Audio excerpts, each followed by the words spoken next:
رد قوي من الإعلامي المغربي على الجزائر. والآن إلى تفاصيل، ولكن قبل ذلك لا تنسى لايك للفيديو والاشتراك في القناة لتصلك المقاطع الجديدة.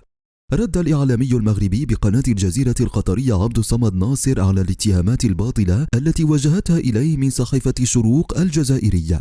واتهم عبد الصمد ناصر الصحيفة الجزائرية بالكذب والتدليس نافيا ما ادعته جملة وتفصيلا.